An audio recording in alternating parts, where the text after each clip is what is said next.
Bonjour, je suis un président pour la convivialité et la relation. Donc je vous remercie de dire bonjour à vos voisins le plus vite possible afin que nous puissions commencer cette séance. Tout d'abord, je voudrais vous dire qu'il y aura encore une séance la semaine prochaine, au mois de décembre, une séance d'orthopédie qui est la séance de la sophole. Ensuite, je vous souhaite d'excellentes fêtes de fin d'année et de vacances, mais j'aurai le temps de vous le redire. Et ensuite, je vous attends pour la séance solennelle qui aura lieu le 9 janvier. En dehors de ces digressions événementielles, je voudrais vous faire part du décès d'un de nos collègues qui était assez proche et que beaucoup d'entre vous ont connu, qui est Michel Prémont, qui est décédé hier et qui aura une messe en son honneur à Saint-Germain-des-Prés vendredi prochain, c'est-à-dire dans 2 jours à 14h30, et que l'Académie sera représentée par notre ami Poileux, que je remercie déjà de faire les condoléances à sa femme qui est déjà décédée, mais à toute sa famille. Je vous propose qu'on lui respecte une minute de silence et qu'on commence la séquence.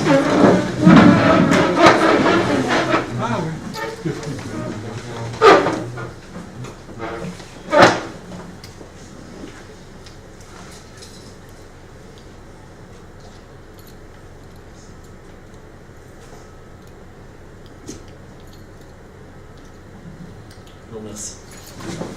Alors, nous allons débuter cette séance du 12 décembre en conséquence de la séance précédente par Jean-Marc Fichel.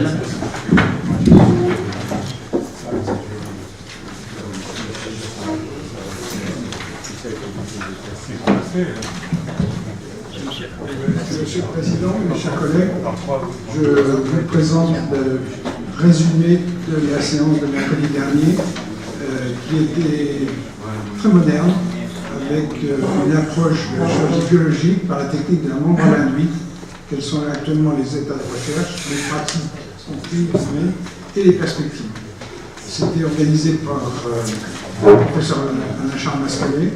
La première communication a été faite par une biologiste des hôpitaux militaires qui a fait une communication tout à fait remarquable sur la recherche biomédicale au profit de la chirurgie, montrant comment le fait de faire un travail de recherche de fond permettait d'améliorer secondairement le travail du chirurgien avec qui elle travaillait.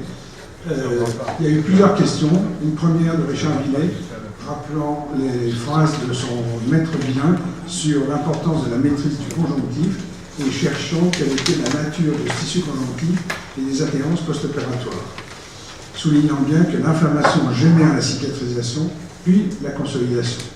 Il y a eu une deuxième question par Laurent Aubert, disant que dans les 4 à 6 semaines post-opératoires, on observe un flux de migration cellulaire permettant d'envisager la cicatrisation, la colonisation puis la cicatrisation. La deuxième communication était une communication provenant des hôpitaux militaires sur la reconstruction des pertes de substances de tibia par la technique de la membrane induite, expérience de la trauma center militaire. La majorité de leurs patients étant des patients qui leur étaient transférés après de la chirurgie de conflictuelle dans des guerres en dehors de la France. Les questions ont été posées par Michel Germain qui a souligné l'importance de la fibula, en sachant que les reconstructions sont différentes selon que le péroné est conservé ou non. Elle représente 20% des charges et permet une rigidification et une stabilité de l'axe, facilitant ainsi la mise en place d'un fixateur. La deuxième question est venue de Alain Charles Mascalet, qui insiste sur la nécessité de faire au préalable un parage aussi complet que possible, et il insiste beaucoup sur l'importance de ce parage, puis en fin de cicatrisation, l'ablation de la membrane néoformée. La troisième communication a été faite par Laurent Aubert, à la fois sur le CHU de Besançon et le CHU de Dijon, parlant des techniques de la membrane induite au membre thoracique. La question a été posée par Michel Germain, quel est le devenir des cellules souches, en montrant bien que la pénétration est un phénomène très complexe et lent. Loïc Potier de Paris a fait une très bonne communication sur la reconstruction osseuse sur membrane induite en situation précaire, C'est une expérience de l'hôpital principal de Dakar et c'est les perspectives offertes en chirurgie de crise. Les questions ont été posées par Gérard Pascal, qui lui a une expérience par Médecins du Monde de cette chirurgie en zone humanitaire, et il a très bien expliqué que cette prise en charge en zone humanitaire est difficile, d'une part du fait du retard d'amener les blessés au centre chirurgical, et surtout des difficultés de suivi, parce que les blessés repartent en brousse, ils ne reviennent pas forcément consulter pour leur suivi post-opératoire permettant d'enlever les matériaux implantés. La conclusion de Gérard Pascal est très pratico-pratique. Mieux vaut une amputation bien appareillée qu'une intervention complexe mal finalisée. La communication des hôpitaux militaires de Sylvain Rigal était aussi, elle, extrêmement intéressante pour la reconstruction osseuse par la technique de la mort à la nuit, traumatique balistique versus traumatisme conventionnel.